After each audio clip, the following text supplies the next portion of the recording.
Ayo, segera download Quran Tadabbur, tafsir dalam genggaman Anda. Bismillahirrahmanirrahim.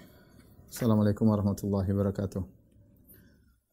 Alhamdulillahi ala ihsani wa syukru lahu ala taufiqihi wa amtinani wa asyhadu an la ilaha illallah wahdahu la syarika lahu ta'ziman li sya'ni wa asyhadu anna Muhammadan abduhu wa rasuluhu da'ila ridwani. Allahumma salli alaihi wa ala alihi wa ashabihi wa ikhwani. Ikhwan dan akhwat, para jamaah Masjid Tarbiyah yang dirahmati Allah Subhanahu wa taala. Kita melanjutkan bahasan kita tentang Sirah Nabawiyah dan kita masih dalam perang Khaybar. Pada pertemuan lalu telah kita mulai pembahasan yang pertama dan telah kita jelaskan bahwasanya Khaybar terdiri atas dua bagian ya. Adapun setengahnya yang terdiri atas dua wilayah yaitu Natat dan Ashiq. Adapun Natat ya, di situ ada benteng Naim, kemudian benteng Sa'ab dan benteng Qal'ah Zubair. Dan tiga benteng ini sebagaimana pertemuan lalu telah dikuasai oleh Nabi sallallahu alaihi wasallam. Tinggal bagian dari Syiq yaitu dua benteng, benteng Ubay dan benteng Nazar. Setelah itu baru Nabi sallallahu alaihi wasallam melanjutkan ke wilayah kedua di Khaybar. Di situ ada tiga benteng, benteng Al-Qamus dan benteng Al-Watih dan benteng As-Sulalim ya. Adapun daerah Natat yaitu benteng Naim, kemudian benteng Sa'ab dan benteng Qal'ah Az-Zubair telah selesai dikuasai oleh Nabi sallallahu alaihi wasallam, maka Nabi masuk kepada daerah Syiq. Di situ ada benteng Ubay dan juga ada benteng An-Nazar ya. Maka Rasulullah SAW pun beranjak menuju ke daerah Syiq ya. Masuk kepada benteng yang keempat ya. Maka terjadilah peperangan ya. Kemudian salah seorang dari mereka dari Yahudi keluar dan menentang duel kepada kaum muslimin, maka akhirnya disambut oleh seorang sahabat bernama Al-Hubab Ibnul Munzir radhiyallahu taala anhu. Maka Al-Hubab pun membunuh Yahudi tersebut. Kemudian muncul lagi orang kedua dari Yahudi, kemudian berkata, "Man yubariz? Siapa yang mau berduel denganku?" Maka keluarlah Abu Dujana Simak bin Kharashah. Dialah pahlawan yang masyhur dalam perang Uhud ketika dia memakai sorban berwarna merah ya. Sebagaimana telah masyhur ceritanya sebelumnya telah kita sampaikan. Maka disambut oleh Abu Dujana radhiyallahu taala anhu dan akhirnya dia pun berhasil membunuh lelaki Yahudi tersebut. Ya, ketika itu akhirnya Abu Dujana pun masuk ke dalam benteng, kemudian diikuti oleh kaum muslimin. Maka terjadi peperangan dalam benteng. Akhirnya orang-orang Yahudi pun kabur dari benteng tersebut, dari benteng Ubay ya. Kemudian mereka pun masuk ke benteng berikutnya yang ada di Syiq yaitu benteng An-Nazar. Benteng Nazar. Benteng Nazar itu benteng yang terakhir yang ada di Syiq, itu benteng kelima. Adalah benteng yang paling kokoh yang ada di daerah situ ya. Dan orang-orang Yahudi seakan-akan yakin bahwasanya kaum muslimin tidak akan bisa menembus benteng tersebut, tidak akan mungkin bisa masuk dalam benteng tersebut. Maka karena benteng tersebut begitu kokoh, maka orang Yahudi mulailah mereka memanahi kaum muslimin dari atas ya. Dan ini sulit melawan suatu kaum yang mereka bersembunyi di balik benteng dan bentengnya tidak bisa ditembusi. Maka mereka pun menyerang Nabi sallallahu alaihi wasallam dengan anak panah, menghujani anak panah dengan batu-batu ya. Ya, sampai ada sebuah anak panah yang mengenai baju Nabi sallallahu alaihi wasallam dan kecantol di baju Nabi sallallahu alaihi wasallam. Akhirnya karena sulit ditembus, Rasulullah sallam menyuruh untuk menyiapkan al-manjanik. Al-manjanik ini semacam katapel raksasa ya untuk melemparkan batu besar. Dan manjanik ini Rasulullah SAW dapatkan di benteng As-Sa'ab. Ya, benteng sebelumnya yang dikuasai oleh Rasulullah SAW ada manjanik. Maka dibawalah dikeluarkan manjanik, kemudian disiapkan batu yang besar, akhirnya dilemparkan kepada benteng ya, karena hantaman begitu kuat akhirnya timbullah bolong di benteng tersebut. Ketika ada bolong di benteng tersebut, akhirnya kaum muslimin pun bisa masuk melalui benteng bolongan tersebut ya. Akhirnya terjadi peperangan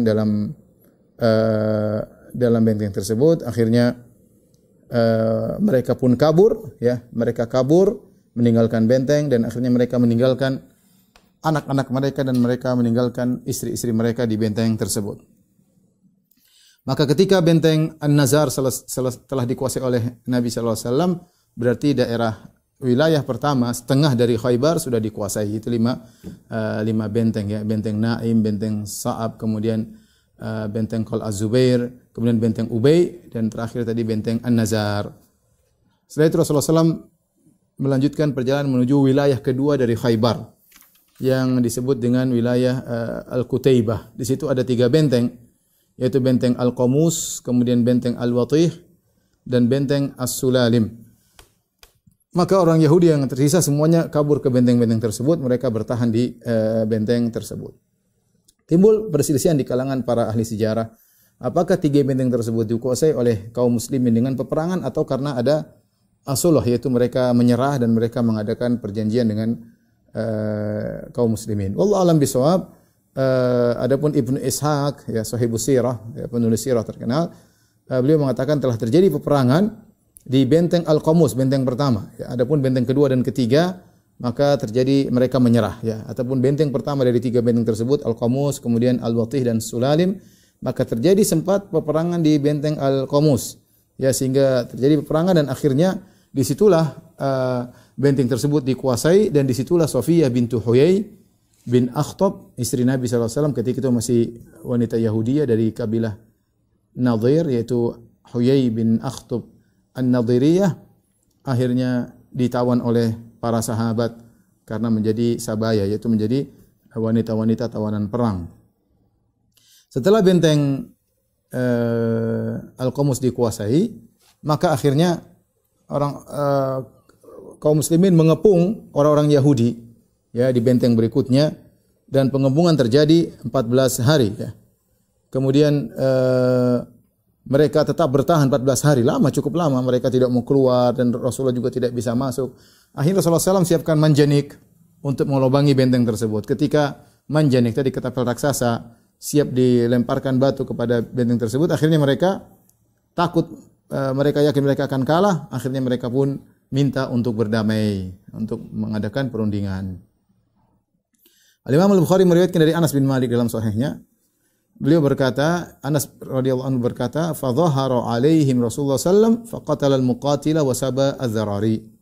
Ya, maka Rasulullah SAW ketika perang kemudian mengalahkan mereka, kemudian menawan tawanan perang. Fa arsala Kinanatu ibnu Abil Huqaiq. Maka salah seorang tokoh mereka yang bernama Kinanah ibnu Abil Huqaiq. Kinanah ibnu Abil Huqaiq adalah suaminya Safiyah dan mantunya Huyai bin Akhtab. Huyai bin Akhtab yang sudah kita jelaskan yang dibunuh oleh kaum muslimin dalam perang Ghazwat Bani Nadir setelah perang Khandaq ya, karena dialah yang memprovokasi orang-orang Quraisy dan juga kabilah-kabilah Arab Badui untuk datang menyerang kota Madinah sehingga jumlah mereka sekitar 10.000. Provokator ulungnya siapa? Bapaknya Safiyah, yaitu Huyai bin Akhtab. Dan Huyai ini punya menantu namanya Kinanah bin Abil Huqaiq, suaminya Safiyah. Akhirnya karena dia orang terpandang, Kinanah bin Abil Huqaiq, dia pun mengirim surat atau mengirim utusan kepada Nabi sallallahu alaihi wasallam dengan berkata, "Inzil fa ukallimuka." Turunlah engkau wahai Rasulullah, kita ketemu, wahai Muhammad, saya ingin berbicara dengan engkau. Maka Rasulullah SAW menjawab, "Na'am." Silakan. Maka dia pun turun, Ibnu Abil Huqaiq, maka dia minta perjanjian damai dengan Rasulullah SAW dengan syarat yang disepakati oleh mereka. Syarat pertama yaitu semua orang yang berada dalam benteng tidak ditumpahkan darahnya. Itu para pasukan Yahudi yang ada dalam benteng tersebut tidak ditumpahkan darahnya. Kemudian juga yang kedua, semua anak-anak dan wanita ya tidak boleh ditawan. Ya, tidak boleh ditawan oleh kaum muslimin. Yang ketiga, yakhrujul yahudu min Khaybar bi dhararihim. Maka orang Yahudi terusir. Rasulullah masih mengalah, silakan kalian pergi dari Khaybar, cari tempat yang lain. Mereka diusir, silakan pergi bersama anak-anak dan istri mereka. Kemudian syarat yang keempat, mereka melepaskan seluruh harta mereka. Semuanya, emas, perak, kemudian al-qura yaitu kuda yang mereka miliki, wal halqah, alat perang, semuanya tidak boleh yang dibawa, semua ditinggalkan. Wa alal bazzi, dan semua baju yang mereka miliki tidak boleh dibawa kecuali baju yang sedang mereka pakai. Itu saja. Silakan pergi, tidak dibunuh, tapi pergi dengan kehinaan, pergi meninggalkan Khaybar. Tapi syaratnya tadi, kalian boleh selamat. Istri anak kalian tidak akan diganggu. Tapi kalian harus meninggalkan seluruh harta kalian, tidak ada yang boleh dibawa. Kuda, kemudian semua harta, ya, emas, perak, binatang ternak, semuanya tinggalkan. Senjata-senjata peperangan, perisai, semuanya, ya. Bahkan baju semua tinggal, kecuali baju yang kalian pakai. Setelah itu kalian keluar dari kota Khaybar, ya. Syarat yang kelima, yang penting, yaitu tidak boleh menyembunyikan suatu pun. Ada harta tidak boleh disembunyikan. Ada harta tidak boleh disembunyikan. Kemudian Rasulullah SAW berkata kepada mereka, wa bari'at minkum zimmatullah wa zimmatu rasulih in katamtumuni syai'an. Dan ingat perjanjian Nabi, tanggungan Nabi dan tanggungan Allah dan tanggungan Nabi lepas dari kalian. Jaminan Allah dan jaminan Nabi lepas dari kalian jika kalian ternyata menyembunyikan sesuatu. Rasulullah SAW sudah ingatkan, jangan kalian sembunyikan apapun. Ternyata nanti mereka berkhianat, ternyata ada yang mereka sembunyikan. Akhirnya mereka pun setuju dan mereka pun berdamai dengan Nabi SAW. Kemudian benteng-benteng semua diserahkan kepada kaum muslimin. Mereka harus pergi meninggalkan Khaybar. Ketika Rasulullah SAW ingin mengusir mereka dari Khaybar, ya, kemudian mereka minta permohonan kepada Rasulullah. Ya Rasulullah, sudahlah kami tidak usah pergi dari Khaybar. Ini Khaybar luas, banyak sekali kebun-kebun kormanya. Ya. Biarkan kami kerja, kami nggak usah pergi Khaybar, kami yang kerja. Dan setengah hasilnya kami berikan kepada anda dan kaum muslimin. Semua buah-buahan, korma, semuanya. Kami yang kerja, setengah hartanya kami berikan kepada kalian, setengah buat kami. Mereka berkata, ya Muhammad, da'na nakun fi hadhil ard. Wahai Muhammad, biarkanlah kami di negeri kami ini. Nuslihuha wa nakumu alaih, kami yang ngurus, kami yang ngurusin negeri kami. Fanahnu a'lamu biha minkum wa a'maru laha. Dan karena kami lebih pandai mengurusi tanah kami dan kami lebih bisa memakmurkan tanah kami. Dan ketika itu benar, Rasulullah SAW tidak memiliki budak-budak yang untuk mengurusi Khaybar yang begitu luas. Para sahabat juga mungkin tinggal di situ. Mereka harus pulang ke kota Madinah, menjauh kota Madinah. Masih banyak urusan panjang, ya. Dan akhirnya Rasulullah SAW setuju. Oke, tidak apa-apa. Mereka kerja, setengah hasilnya diberikan kepada kaum muslimin, ya. Yaitu semua hasil dari perkebunan, dari korma dan yang lainnya diberikan setengahnya kepada kaum muslimin, setengahnya buat mereka. Kemudian kata Rasulullah SAW, natrukukum ala dzalika ma syi'na. Ingat, tidak ada perjanjian berapa tahun. Pokoknya terserah kami, kata Nabi SAW. Kapan kami mau mengusir kalian, maka kalian harus pergi. Ya, kalau kapan kami mengusir kalian, maka kalian harus pergi. Ini terserah kami, ya. Akhirnya mereka pun tinggal di Khaybar. Nanti akhirnya mereka diusir di zaman Umar bin Khattab radhiyallahu taala anhu karena permasalahan yang mereka lakukan. Disitulah kemudian Rasulullah SAW menawan Safiyah bintu Huyai bin Akhtab yang nanti akan menjadi istri Nabi SAW.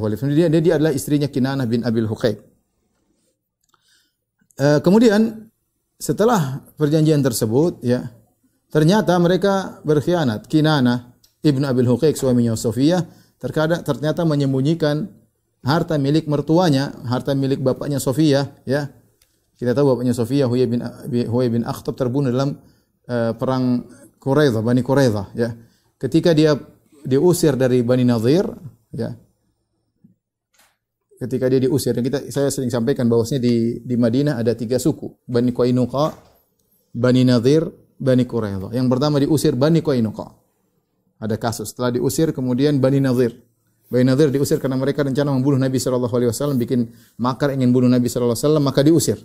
Ketika diusir, turunlah surat Al-Hasyr tentang pengusiran mereka. Ketika mereka diusir Bani Nadhir, mereka lari ke mana? Mereka ada yang ke Syam, ada yang ke Khaybar. Di antara yang ke Khaybar adalah bapaknya Safiyah. Dia kepala Bani Nadhir dan dia punya harta yang banyak.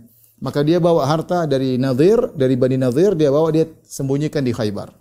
Kemudian bapaknya Safiyah ini bikin provokasi kepada orang-orang Quraisy dan yang lainnya sehingga datanglah 10.000 pasukan menyerang Nabi dalam perang Khandaq. Ya, termasuk dia yang merayu Bani Quraidah untuk berkhianat kepada Nabi SAW, dan akhirnya Bani Quraidah termakan dengan provokasi Huyai bin Akhtab. Ini saya ingin jelaskan tentang bahayanya Huyai bin Akhtab, bapaknya Safiyah. Bapaknya bahaya, ternyata putrinya Ummul Mukminin. Subhanallah, yukhrijul hayya minal mayyit. Terkadang Allah mengeluarkan orang baik dari orang yang buruk. Intinya akhirnya dia ikut serta dalam perang Bani Quraidah dan akhirnya dia terbunuh dibunuh oleh kaum muslimin. Tetapi dia sempat membawa harta yang banyak dia simpan di Khaybar. Nah, harta itu disembunyikan oleh ponakannya, oleh mantunya, yaitu Kinanah bin Abil Huqaiq. Ya. Padahal Nabi sudah ingatkan, kalau kalian ada yang sembunyikan, maka lepas jaminan kami.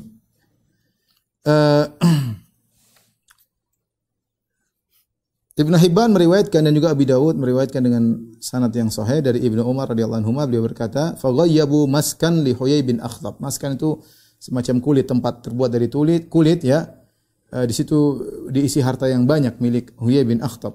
Wa kana qad qutila qabla Khaybar, dan dia sudah dibunuh sebelum Khaybar, itu dalam perang Bani Quraidah. Wa kana ihtamalahu ma'ahu yauma Bani Nadhir hina ujliyat an-Nadhir, dan dia bawa harta tersebut ketika Bani Nadhir diusir karena dia kepala suku Bani Nadhir. Fihi huliyuhum, di situ ada harta-harta Bani Nadhir. Ya. Kemudian Rasulullah SAW pun berkata kepada pamannya Huyai, li ammi Huyayin, ma fa'ala masku Huyai alladhi ja'a bihi min an-Nadhir. Nabi bertanya kepada orang Yahudi, mana hartanya Huyai yang dia bawa kabur dari Bani Nadhir ke Khaybar. Akhirnya dia berkata, ya, adhabathu nafaqatu wal hurubu. Ya. Kemudian mereka menjawab, sudah habis. Sudah buat nafkah, sudah buat peperangan. Rasulullah SAW bantah, kata Rasulullah SAW, al-ahdu qarib, belum habis. Baru saja dia bawa harta tersebut. 2 tahun lalu dia simpan harta tersebut di sini. Ya, wal malu aktsar min dzalik, dan hartanya lebih banyak. Kalau untuk nafkah 2 tahun tidak akan habis. Kalian bohong. Akhirnya Rasulullah SAW menolak orang tersebut kepada Zubair bin Awam untuk dibunuh ya. Kemudian Rasulullah berkata, "Ra'aitu Huyayyan yatufu fi kharibatin hahuna." Rasulullah SAW diperlihatkan oleh Allah, Huyai pernah berjalan daerah sekitar situ. Maka kata Rasulullah SAW, pergilah ke situ cari, dan ternyata benar ya. Kemudian diambillah harta milik Huyai bin Akhtab, dan ketika itu Rasulullah SAW membunuh Kinanah bin Abil Huqaiq dan saudaranya karena mereka ikut serta dalam menyembunyikan harta milik Huyai bin Akhtab. Akhirnya Kinanah dibunuh dan dia adalah suaminya Sofiyah ya, suaminya Sofiyah. Maka selesailah perang Khaybar. Setelah itu Rasulullah SAW mengumpulkan ghanimah yang banyak dari perang Khaybar ya. Dan Rasulullah SAW bagikan kepada orang-orang yang pernah ikut serta dengan Nabi dalam perjanjian Al-Hudaybiyah, karena Allah yang telah menjanjikan mereka bahwasanya mereka akan mendapatkan ghanimah ya. Wa maghanima katsiratan ta'khudunaha atau ya'khudunaha. Mereka akan mendapatkan ghanimah yang banyak, yaitu di Khaybar. Dan semua orang yang pergi ke perjanjian Hudaybiyah semuanya ikut serta dalam perang Khaybar kecuali Jabir bin Abdullah radhiyallahu ta'ala anhuma ya. Ya, maka Rasulullah SAW tetap memberikan bagian kepada dia karena dia sudah dijanjikan oleh Allah, semua yang ikut dalam perjanjian Hudaybiyah ya, maka akan mendapatkan bagian dari Khaybar. Dan Jabir bin Abdullah meskipun tidak ikut dalam perang Khaybar, dia tetap diberikan bagian, yaitu saham dari ghanimah perang Khaybar. Al-Imam Abi Dawud rahimahullah meriwayatkan dengan sanad yang sahih dari Sahal bin Abi Hathmah bahwasanya Rasulullah SAW membagikan ghanimah dari perang Khaybar menjadi 2. Setengahnya buat para prajurit, para pasukan yang berperang dari kaum muslimin, setengahnya disimpan untuk dibawa ke kota Madinah untuk diberikan kepada orang-orang susah, kepada fakir miskin, kepada tamu-tamu yang datang untuk dimuliakan. Tidak semua diambil oleh para mujahidin. Jadi cuma setengah dari harta Khaybar, harta ghanimah dibagi kepada para mujahidin. Ya.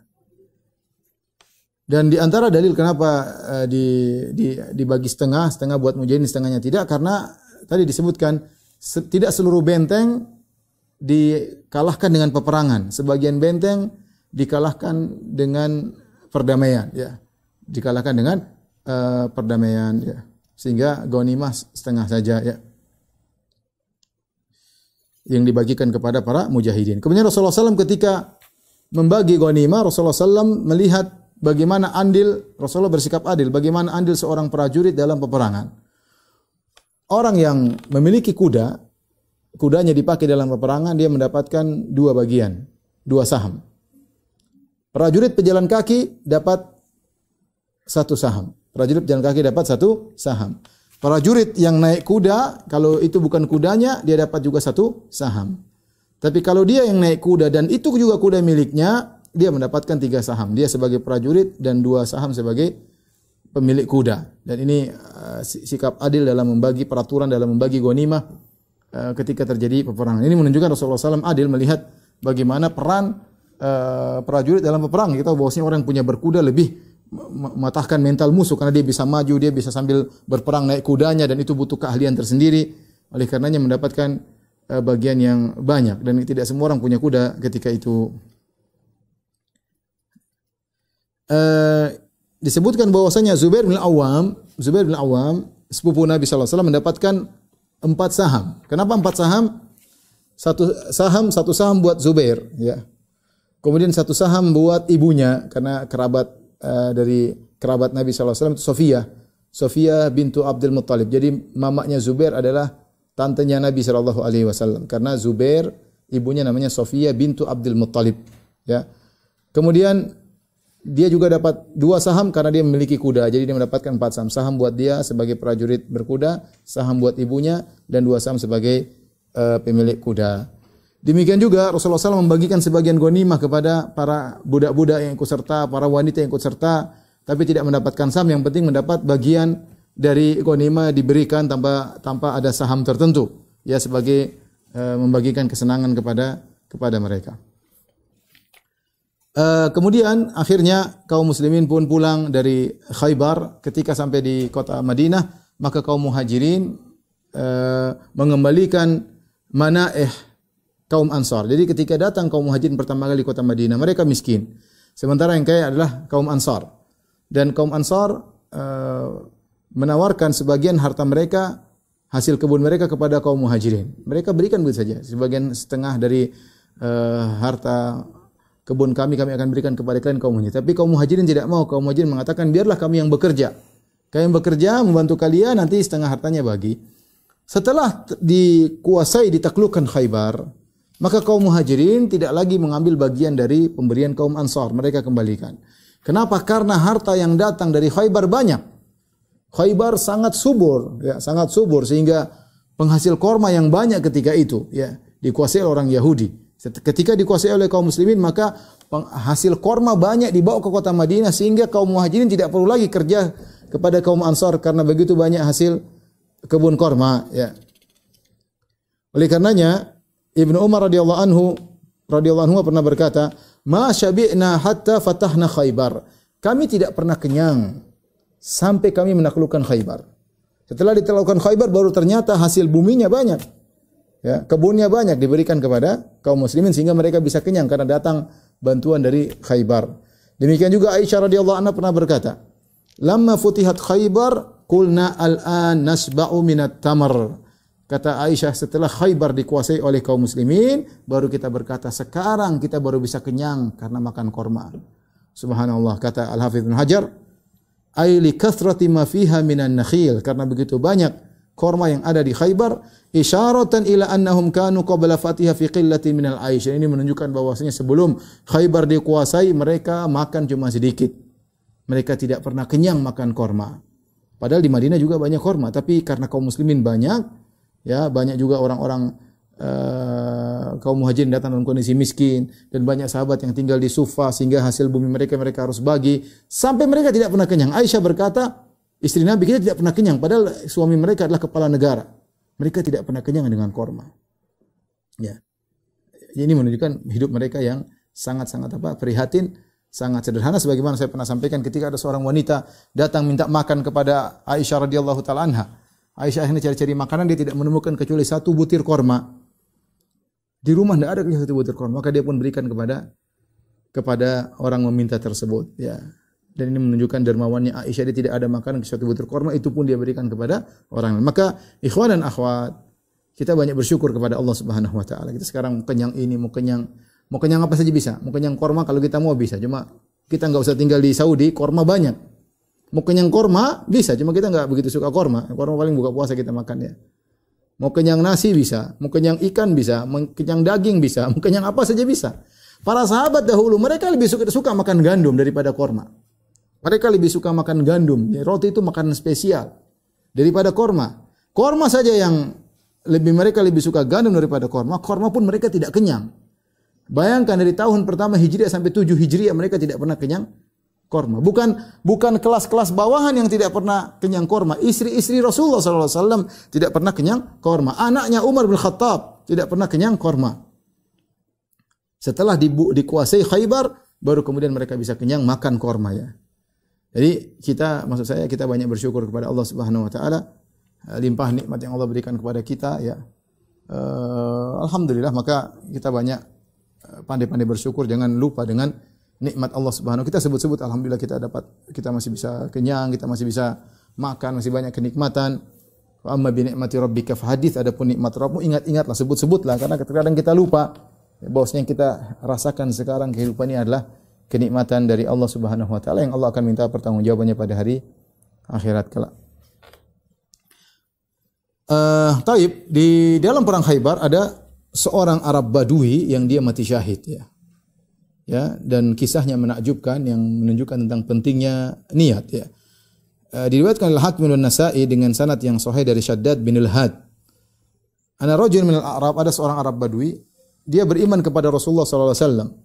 Kemudian dia berkata, "Uhajiru ma'aka ya Rasulullah, aku berhijrah bersamamu." Fa ausan Nabi sallallahu alaihi wasallam ashabahu bihi, maka dia minta izin untuk berhijrah bersama Nabi, akhirnya berhijrah bersama Nabi. Dan Nabi bilang sama para sahabat, perhatikan Arab Badui ini, tolong perhatikan. Tatkala terjadi perang Khaybar, maka Rasulullah SAW mendapatkan ghanimah. Ya, jadi perang Khaybar kan bertahap. Maka Rasulullah SAW kasih para sahabat, kemudian Rasulullah SAW berkata, jangan lupa kasih Arab Badui tersebut. Ya, wa kana yar'a dhahrahum, karena dia berjaga di belakang. Dia berjaga di belakang, dia tidak tahu ada ghanimah di depan. Kata Nabi, jangan lupa kasih dia. Akhirnya para sahabat membawakan ghanimahnya, jatah dia dikasih. Kemudian ketika dikasih dia bertanya, "Mahadha, apa ini?" Mereka berkata, "Qasamahu laka Rasulullah SAW." Ya, ini adalah bagianmu.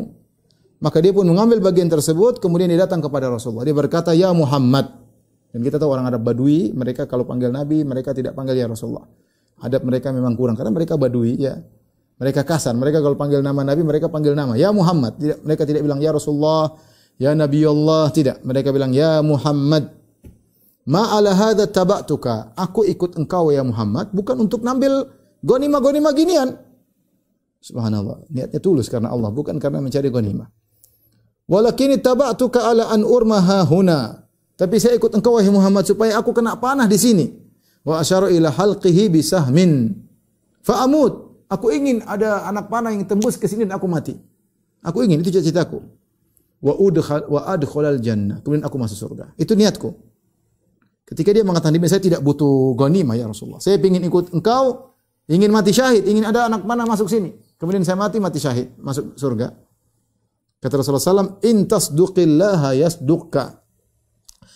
Kalau engkau niatmu benar, jujur karena Allah, maka Allah akan mengabulkan permohonanmu. Falabithu qalilan thumma nahadhu fi qitalil adu. Kemudian mereka tenang sebentar, kemudian mereka melanjutkan peperangan karena kita tahu Khaybar bertahap, tidak langsung. Maka mereka pun maju berperang dan dia pun ikut dalam peperangan tersebut. Kemudian setelah selesai peperangan didatangkanlah mayatnya. Yuhmalu, dia dipikul, dibawa kepada Nabi sallallahu alaihi wasallam. Wa qad asabahu sahmun haitsu asyar, dan benar anak panah masuk di lehernya sebagaimana tempat dia tunjukkan. Subhanallah. Ya. Kata Nabi, huwa itu laki-laki yang tadi, yang kata para sahabat, "Na'am ya Rasulullah." Kata Rasulullah SAW, "Sadaqallah fa sadaqahu." Berarti dia tulus waktu mengucapkan demikian, maka Allah kabulkan permintaannya, ya. Kemudian Nabi pun mengkafankannya, kemudian Rasulullah SAW pun letakkan di depan, kemudian Rasulullah SAW menyolatkannya. Ya. Di antaranya Rasulullah SAW berdoa dalam salatnya tersebut, "Allahumma hadza abduka kharaja muhajiran fi sabilika faqutila syahidan fa ana alaihi syahid." Ya Allah, sungguhnya ini hambamu, dia telah keluar untuk berhijrah di jalanmu, maka dia pun mati syahid, terbunuh syahid, maka aku menjadi saksi bahwasanya dia mati syahid, ya. Maka dikuburkanlah orang tersebut, ya. Taib, sebaliknya kalau tadi kita takjub dengan seorang yang mati syahid, ya, karena niatnya yang tulus dan Allah mudahkan permohonannya. Oleh karenanya kita kalau punya niat yang tulus, biasanya Allah mudahkan. Tapi kalau niat kita enggak tulus, masih kecampur-campur dengan niat yang lain, tercampur dengan riya, tercampur dengan pamer, tercampur dengan angkuh, ya macam-macam, ya, maka kadang-kadang terjadi, kadang-kadang enggak, ya. Tapi kalau seorang tulus karena Allah, biasanya dimudahkan oleh Allah Subhanahu wa taala. Dan niatnya tidak terkontaminasi. Kita lanjutkan kisah berikutnya, Qissatul Asja'i. Ada seorang dari Asja', dari kabilah Asja'. Ini ceritanya terbalik. Dia mati dalam perang tersebut. Dan Rasulullah SAW tidak mau menyolatkannya. Sebabnya karena dia melakukan gulul. Gulul itu mengambil harta ghanimah ketika sebelum dibagi. Belum waktunya dia ngambil, ya. Tidak diperbolehkan. Al-Imam Ahmad meriwayatkan dalam musnadnya dan Al-Hakim dengan sanad yang hasan dari Zaid bin Khalid Al-Juhani. Dia berkata, "Ana rajulan minal muslimin min Asja' tufiya bi Khaybar." Ada seorang laki dari kaum muslimin dari kabilah Asja' wafat di Khaybar. Wa annahu dzukira li Rasulullah sallam. Disebutkan ya Rasulullah si fulan wafat. Kata Rasulullah sallam, "Shallu ala sahibikum." Kalian aja yang salat. Aku enggak. Ya. Fatagayyarat wujuhul qaum lidzalik. Mereka bawa kepada Nabi agar Nabi yang salatkan. Sebagaimana Arab Badui tadi Rasulullah yang salatkan. Sekarang malah tidak. Rasulullah SAW mengatakan, "Shallu ala sahibikum." Kalian yang salatkan, aku enggak. Maka para sahabat berubah wajah mereka. Ada apa dengan orang ini? Falamma ra'a alladhi bihim, tatkala Rasulullah melihat perubahan wajah mereka, para sahabat heran kenapa Rasulullah tidak mau menyolatkan. Maka Rasulullah SAW berkata, "Inna sahibakum ghalla fi sabilillah." Sungguhnya kawan kalian ini telah mengambil harta sebelum dibagi, ya. Fafattashna mata'ahu, kami pun memeriksa barang-barangnya. Fawajadna fihi kharazan min kharazil yahud ma yusawi dirhamain. Maka mendapatkan semacam kalung, ya. Harganya tidak sampai 2 dirham. Artinya perkara yang sepele. Perkara yang sepele, tapi karena ini harta gulul yang tidak halal, maka Nabi tidak menyalatkan. Karena gulul adalah dosa besar. Seorang mengambil harta ghanimah meskipun sedikit. 2 dirham, tidak sampai 2 dirham. Rasulullah tidak mau menyalatkan. Ini dalil bahwasanya dibolehkan bagi seorang kiai atau seorang pemuka agama, jika ada orang meninggal dalam kondisi melakukan dosa besar, ya dia boleh meninggalkan tidak salat kepada orang tersebut sebagai pelajaran bagi yang lainnya. Tentu orang tersebut butuh doa, ya. Tetapi sebagai pelajaran agar yang lain tidak melakukan seperti perbuatannya. Karena kalau ada yang melakukan seperti perbuatannya, tidak disolatin. Ya, oleh karenanya Nabi SAW tidak menyolatkan. Ya, tidak menyolatkan orang ini, tapi Rasulullah SAW menyuruh para sahabat untuk menyolatkannya. Karena dia membutuhkan ampunan dari Allah Subhanahu Wa Taala sebagai bentuk, ya, peringatan kepada yang lainnya agar tidak melakukan seperti perbuatan orang tersebut. Taib, setelah Khaybar dikuasai, datanglah para sahabat dari negeri Habasyah. Kita sudah pernah cerita sekitar tahun ke-5 kenabian, ya. Ketika Rasulullah SAW masih di Mekah, belum hijrah, masih di Mekah, sekitar 5 tahun berdakwah. Ketika intimidasi kaum musyrikin Quraisy kepada para sahabat semakin kuat, akhirnya Rasulullah SAW suruh sebagian sahabat berhijrah ke negeri Habasyah. Sehingga banyak berhijrah ke negeri Habasyah, ya. Yang mereka diantaranya di bawah pimpinan Ja'far bin Abi Talib, Ja'far bin Abi Talib radhiyallahu taala anhu. Ya. Ketika Rasulullah SAW sudah balik ke Madinah, ternyata datang rombongan dari Khaybar datang ke kota Madinah, ya. Bagaimana kisahnya? Kisahnya yaitu ketika Rasulullah SAW mengirim surat kepada Najasyi setelah Hudaybiyah. Jadi para sahabat sudah lama mereka di Habasyah dan itu suatu perjuangan yang berat. Bagaimana mereka pergi dari suatu kota yang lebih kaya kepada yang lebih miskin. Habasyah miskin. Mekah lebih kaya. Bukan berhijrah ke negeri yang lebih kaya, berhijrah kepada negeri yang lebih miskin. Mereka pergi ke Habasyah. Setelah itu di sana tidak sesuai dengan cuaca yang mereka biasanya. Kemudian juga di sana mereka tinggal di negeri kaum Nasara. Kemudian bahasanya juga berbeda, ya. Ya, suatu kondisi yang tidak mengenakan, tapi mereka bertahan. Mereka bertahan di sana dari tahun 5 Hijriah, dari 5 kenabian sampai 7 Hijriah. Berarti berapa tahun tuh? Rasulullah berhijrah tahun 13. Berarti 8 sama 7, 15 tahun mereka di sana. Waktu yang cukup lama. Ya. Dan ketika Nabi SAW mengirim surat kepada Najasyi melalui Amr bin Umayyah ad-Damri, maka Nabi mengirim surat kepada Najasyi, wahai Najasyi, suruh sahabat-sahabatku untuk pulang ke kota Madinah, ya, dan siapkan perahu buat mereka. Dan Najasyi baik, maka Najasyi siapkan 2 kapal besar, ya, untuk mereka naiki agar mereka bisa pulang ke kota Madinah, ya. Akhirnya mereka sampai ke kota Madinah. Ketika Nabi sampai kota Madinah bertemu dengan Ja'far bin Abi Talib radhiyallahu anhu, maka Nabi pun berkata, "Ma adri bi ayyihima ana asarru bi fathi Khaybar am bi qudumi Ja'far." Aku tidak tahu mana yang buat aku lebih gembira. Apakah karena aku menaklukkan kota Khaybar atau datangnya Ja'far? Ya, artinya Rasulullah sangat mencintai Ja'far, karena sepupunya, saudaranya Ali bin Abi Talib radhiyallahu taala anhu. Bersamaan dengan datangnya Ja'far bin Abi Talib dengan sahabat-sahabat dari Habasyah, demikian juga datang kaum Asy'ariyin. Kaum Asy'ariyin adalah dari negeri Yaman, ya. Mereka berjumlah 50 sekian orang, ya. Di antara mereka adalah Abu Musa al-Asy'ari, sahabat yang masyhur Abu Musa al-Asy'ari, di antara kaum Asy'ariyin. Al-Imam Al-Bukhari, Imam Muslim meriwayatkan dari Abu Musa al-Asy'ari, beliau bercerita, kami di Yaman, balagana makhrajan Nabi, maka sampai kepada kami makhrajun Nabi, kabar bahwasanya Rasulullah SAW, seorang Rasul, sudah keluar, ya. Dan kami fakharajna muhajirina ilai, dan kami ingin berhijrah menuju kota Madinah, ya. Nabi sudah keluar dari kota Mekah menuju kota Madinah, dan kami ingin berhijrah dari Yaman menuju kota Madinah. Ana wa akhwani li asgharuhum wa ana wa akhwani li an asgharuhum, dan saya bersama 2 saudaraku dan aku yang paling kecil di antara mereka.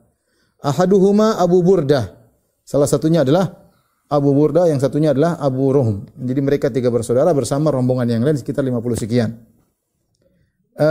Kemudian farakibna safinatan, kami pun naik kapal dari Yaman menuju ke Hijaz.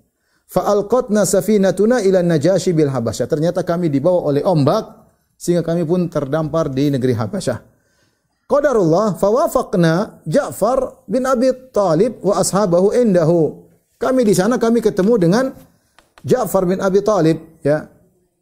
Maka Ja'far cerita, sungguhnya Rasulullah SAW telah mengutus kami ke sini, ke Habasyah, dan Rasulullah menyuruh kami untuk tinggal di Habasyah, dan mereka sudah 15 tahun.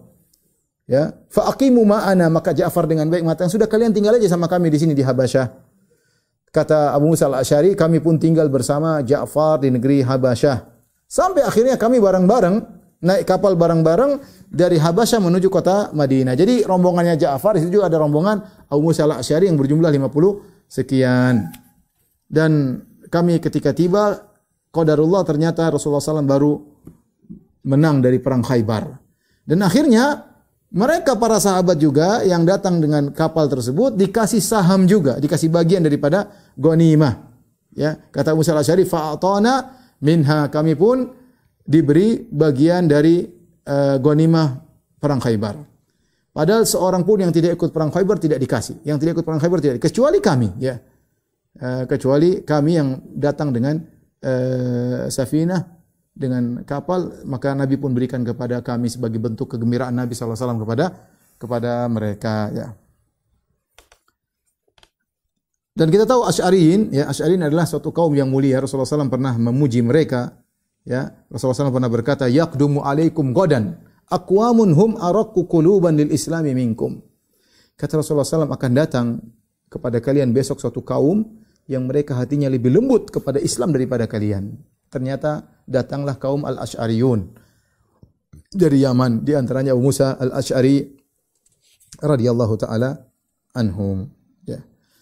Kemudian juga dalam Sahihain dari Abu Musa al-Asy'ari, Rasulullah SAW pernah berkata, innal asy'ariyin idza armalu fil ghazwi aw qalla ta'am wa iyalihim bil Madinah jama'u makana indahum fi thawbin wahid.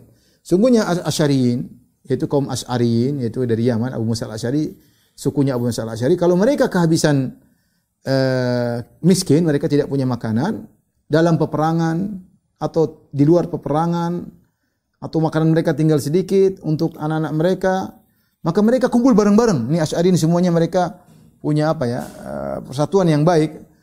Mereka kumpulkan seluruh makan mereka dalam satu tempat atau satu baju, satu kain. Tsumma iqtasamu bainahum fi ina'in wahidin bisawiyah. Kemudian mereka bagi rata. Ya, jadi di antara mereka tenggang rasa dengan yang lainnya. Ya, jadi kalau mereka ada kekurangan sebagian sudah yang punya makanan banyak kumpulin semua. Sudah kumpul rame-rame dibagi rata. Semuanya yang enggak punya makanan sama dengan yang punya makanan banyak. Ini menunjukkan tenggang rasa, perhatian di antara mereka. Maka Rasulullah SAW memuji mereka. Rasulullah SAW berkata, "Fahum minni wa ana minhum." Ya, mereka bagian dariku dan aku adalah bagian dari mereka. Ya.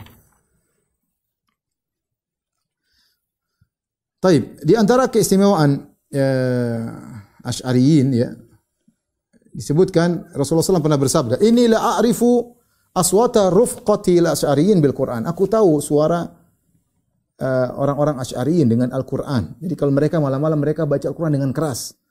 Hina yadkhuluna bil-lail, ketika mereka pulang ke rumah. A'rifu manazilahum min aswatin bil Qur'ani bil-lail. Aku tahu tempat-tempat tinggal mereka karena Nabi tahu suara mereka. Ternyata mereka baca Quran keras sampai Nabi dari luar kedengaran. Wa in kuntu lam ara manazilahum hina nazalu bin nahar. Meskipun aku tidak tahu di mana rumah mereka.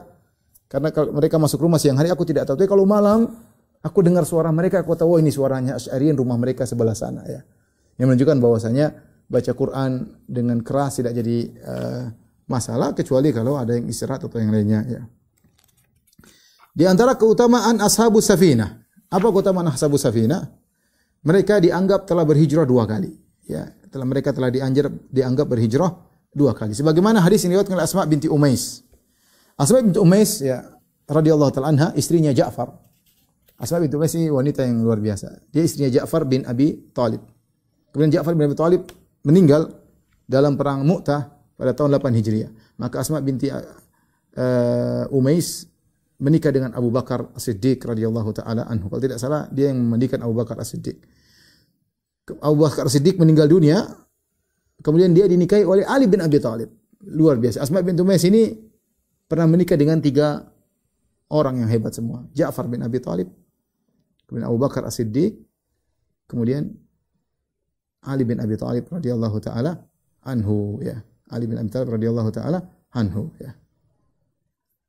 Taib. Ketika itu dia masih istrinya Ja'far bin Abi Thalib ketika baru datang dari Khaybar. Maka suatu hari Asma binti Umais datang menjenguk Hafsah, ziarah di rumahnya Hafsah, istri Nabi sallallahu alaihi wasallam. Ya.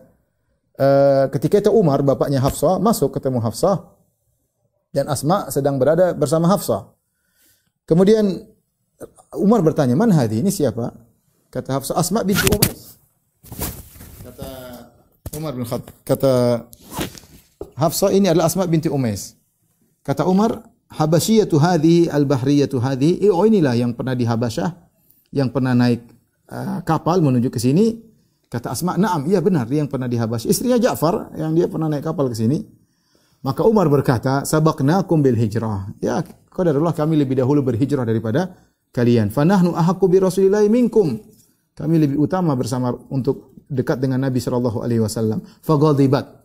Maka Asma marah. Dia mengatakan, "Kalla wallahi, tidak. Kalian tidak lebih berhak kepada Nabi daripada kami." Kemudian Asma berkata, "Kuntum ma'a Rasulillah yut'imu ja'iakum wa ya'idhu jahilakum." Kalian enak tinggal bersama Nabi sallallahu alaihi wasallam. Nabi kalau punya makanan, Nabi kasih kalian. Kami di Habasyah enggak ada makanan. Hidup sengsara ya. Kalau ada yang jahil di antara kalian, Nabi nasihati. Kalau kami, siapa yang nasihati di sana? Tidak ada Nabi bersama kami. Terus kalian mengatakan lebih hebat daripada kami? Wa kunna fi ardin al-bu'ada al-bughadha bil Habasyah. Kami di tempat yang jauh, tempat yang kami tidak sukai. Ya. Kami tidak sukai. Wa dzalika fillah, itu semua kami lakukan karena Allah. Ya. Demi taat kepada Rasulullah sallallahu alaihi wasallam. Wa imullah la at'amu ta'aman wa la ashrabu syaraban hatta adhkura ma qulta li Rasulillah sallallahu alaihi wasallam. Saya tidak akan makan makanan, kata Asma. Dia marah, benar-benar marah, tersinggung dengan Umar. Saya tidak akan makan makanan, saya tidak akan minum apapun sampai saya laporkan perkataanmu kepada Rasulullah sallallahu alaihi wasallam. Ya. Kemudian dia tambah lagi, ya. Wa nahnu kunna nu'dha wa nakhaf. Kami di sana dalam kami dulu diganggu dan kami dalam kondisi ketakutan, ya. Aku akan sebut ini semua kepada Nabi, wa as'aluhu wallahi la akdzib, dan aku akan bertanya kepada Nabi, demi Allah aku tidak akan dusta, wala azik, dan aku tidak akan menyimpang, wala azidu ali, dan aku tidak tambah-tambahin. Maka Nabi SAW tatkala datang, kan di rumah Hafsah, Nabi SAW datang, maka Asma berkata, kesempatan. Kata Asma, ya Nabi Allah, wahai Rasulullah, inna Umar qala kada wa kada. Umar tadi ngomong begini-begini. Maka Rasulullah berkata, fama qulti lahu? Apa yang kau katakan kepada Umar? Asma mengatakan, aku berkata begini-begini, aku bantah. Maka Rasulullah SAW membenarkan perkataan Asma. Kata Rasulullah SAW, laisa bi ahaqqo bi minkum. Benar. Umar tidak lebih utama kepadaku daripada kalian. Lahu wa li ashabi hijratun wahidah. Umar dan yang semisalnya mereka punya satu hijrah. Ya benar, mereka lebih dahulu hijrah ke Madinah. Tapi mereka punya satu hijrah. Walakum antum ahlas safinati hijratan. Tapi kalian punya dua hijrah. Ya, kalian punya dua hijrah. Jadi masing-masing punya kelebihan. Umar lebih dahulu hijrah, sementara para sahabat ini ashabu safinah mereka masih di Habasyah karena Nabi suruh mereka di Habasyah. Ya. Dan mereka terlambat datang kota Madinah, tetapi mereka punya dua hijrah, ya. Taib, di antara hal-hal yang aneh, ya, yang pernah dilihat oleh para sahabat yang tinggal di Habasyah, Habasyah ingat, Habasyah negeri Nasara. Cuma Najasyi masuk Islam. Jadi mereka tinggal di negeri kaum Nasara, yang kaum Nasara tersebut ternyata baik, ya, mengayomi mereka karena raja mereka Najasyi baik, ya. Rasulullah SAW pernah berkata kepada wanita yang berhijrah, ya, atau kepada orang-orang yang berhijrah yang lewat kapal dari Habasyah. Rasulullah SAW berkata kepada mereka yang pernah tinggal di Habasyah, ala tuhaddithuni bi a'ajiba ma ra'aitum bi ardil Habasyah. Wahai para sahabatku, kalian pernah tinggal di Habasyah. Bisakah kalian kabarkan kepadaku tentang suatu perkara-perkara yang menakjubkan kalian di negeri Habasyah? Karena luar negeri gampangannya kalau kita. Rasulullah di Madinah, Habasyah luar negeri. Kalau Mekah, Madinah ya masih Hijaz, ya, negeri Arab. Habasyah bukan negeri Arab. Tentu ada hal-hal yang menakjubkan yang Rasulullah ingin tahu. Rasulullah SAW bertanya, adakah sesuatu yang menakjubkan yang kalian pernah lihat di sana? Maka qala fityatun minhum, ada seorang pemuda berkata, bala ya Rasulullah, ada ya Rasulullah, ada kisah menakjubkan. Dia cerita, baina nahnu julusun marrat bina ajuzun min ajaizi rohabinihim. Suatu hari ketika kami sedang duduk kaum muslimin, tiba-tiba ada seorang nenek tua berjalan, ya, dari orang miskin, ya. Tahmilu ala ra'siha qullah, dan dia sedang membawa di atas qullah min ma, yaitu bawa air, dia taruh di atas kepalanya sambil dia bawa. Famarrat bi fatan minhum. Tiba-tiba nenek tua ini melewati seorang pemuda, orang kaya, ya. Yaitu orang kaya di negeri Habasyah. Faja'ala ihda yadayhi baina katifaiha. Maka pemuda ini iseng, maka nenek ini sedang berjalan, maka dia letakkan tangannya di tengah-tengah di antara dua pundak wanita tua tersebut, thumma dafa, kemudian dia dorong. Fa kharat ala rukbataiha, maka wanita ini pun terjatuh tersungkur di atas kedua lututnya, fankasarat kullatuha, dan akhirnya kullahnya, tempat airnya yang terbuat mungkin dari dari tanah liat yang semisalnya, pecah. Falamma irtafa'at ilfatat ilaihi. Kemudian dia bangkit. Kemudian nenek tua itu melihat kepada sang pemuda. Dan dia mengingatkan pemuda tersebut. Ini yang menakjubkan di sini dilihat oleh para sahabat. Apa dia berkata nenek tua ini? Saufa ta'lamu ya gudar. Kau akan tahu hai anak nakal, ya. Idza wada'allahu al-kursiyya. Kalau Allah meletakkan kursinya pada suatu hari nanti. Wa jama'al awwalina wal akhirin, dan Allah akan mengumpulkan seluruh manusia dari awal sampai akhir. Ingat, dia Nasraniyah. Ini wanita Nasrani. Dia ingatkan, ente sekarang ganggu saya. Nanti ada satu hari kiamat, ketika Allah meletakkan kursinya, Allah mengumpulkan seluruh manusia dari awal sampai akhir. Wa takallamatil aidi, dan tangan-tangan akan berbicara. Wal arjul bima kanu yaksibun. Tangan akan ngomong, kaki akan ngomong apa yang mereka perbuat selama di dunia. Fasaufa ta'lam, kau akan tahu. Kaifa amri wa amruka indahu gadan, kau akan tahu bagaimana urusanku dengan urusanmu di sisi Allah besok. Subhanallah. Ini wanita Nasriyah tapi berbicara seperti orang ustazah yang menyampaikan ayat-ayat Allah, bahwasanya manusia akan dimulai dari awal dan akhir. Sebagian firman Allah, "Qul innal awwalin wal akhirin lamajmu'una ila miqati yaumi ma'lum." Sungguhnya orang dari awal sampai akhir semua akan dikumpulkan di padang mahsyar di waktu yang telah ditentukan. Padahal dia Nasraniyah. Ya, ini maka tangan lihat nanti. Kemudian dia berkata, tangan-tangan berbicara, kaki-kaki akan berbicara. Persis dalam surat dalam Al-Qur'an. Wa tukallimuna aydihim wa tukallimuhum aydihim wa tarjalu wa tashhadu arjuluhum. Ya. Dan sebagaimana dalam Al-Qur'an kata Nabi SAW mengomentari kisah tersebut, sadaqat. Benar wanita tersebut. Wanita tersebut benar.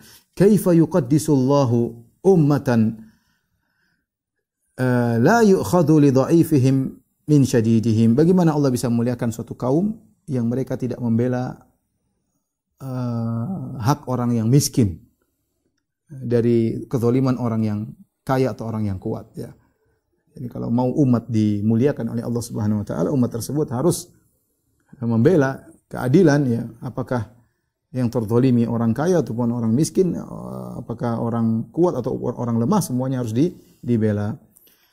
Kemudian juga di antara kisah yang menakjubkan, Syaikhan diriwayatkan oleh Imam Bukhari, Imam Muslim, dari Aisyah radhiyallahu taala anha, dia berkata, "Anna Umma Salamah wa Umma Habibata dzakarata kanisah." Ummu Salamah dan Ummu Habibah pernah bercerita, dua-duanya pernah di Habasyah. Ummu Salamah dengan Abu Salamah, ya, pernah hijrah ke negeri Habasyah, kemudian ke kota Mekah, akhirnya Abu Salamah meninggal. Kemudian Ummu Salamah hijrah ke kota Madinah, akhirnya menikah dengan Nabi. Jadilah Ummul Mukminin. Sama Ummu Habibah, Ramlah bintu Abu Sufyan, pernah berhijrah dengan suaminya Ubaidillah bin Jahshin radhiyallahu anhu, yang kemudian meninggal di negeri Habasyah. Kemudian dia balik ke Madinah, menikah dengan Nabi sallallahu alaihi wasallam, menjadi Ummul Mukminin. Ini dua-dua Ummul Mukminin yang pernah tinggal di Habasyah. Mereka ngobrol sama Aisyah, itu sesama madu-madu ngobrol. Ada Ummu Salamah, ada Ummu Habibah, ada Aisyah. Mereka berdua cerita, kanisatan ra'ainaha, mereka bercerita mereka pernah lihat sebuah gereja di Habasyah. Fiha tasawir, di sana banyak patung-patung, gambar-gambar. Fadzakarata dzalika li Nabi sallallahu alaihi wasallam. Maka mereka berdua cerita kepada Rasulullah, kami di Habasyah kami lihat ada gereja, ada patung-patungnya, gambar-gambarnya. Rasulullah SAW mengomentari, inna ulaika idza kana fihimur rajulu salih famata banau ala qabri masjidan. Sungguhnya mereka itu orang-orang Nasara, kalau ada yang meninggal orang saleh di antara mereka, dibangun masjid di atasnya, dibangun tempat ibadah di atasnya. Wa sawwaru fihi tilka suwar, dan mereka bikin patung-patung tersebut, gambar-gambar tersebut. Fa ulaika syirarul khalqi indallahi yaumil qiyamah. Mereka adalah seburuk-buruk makhluk di sisi Allah pada hari kiamat kelak, ya. Karena mereka membuat kuburan di atas, membuat masjid di atas kuburan orang soleh, dan mereka bikin patung-patung tersebut. Baik, demikian saja ikhwan dan akhwat, para jamaah Masjid Tarbiyah yang dirahmati Allah Subhanahu wa taala. Insyaallah kita lanjutkan di kesempatan berikutnya insyaallah taala. Wallahu a'lam bishawab. Demikian saja apa yang saya sampaikan, kurang lebih saya mohon maaf. Wabillahi taufiq wal hidayah. Assalamualaikum warahmatullahi wabarakatuh.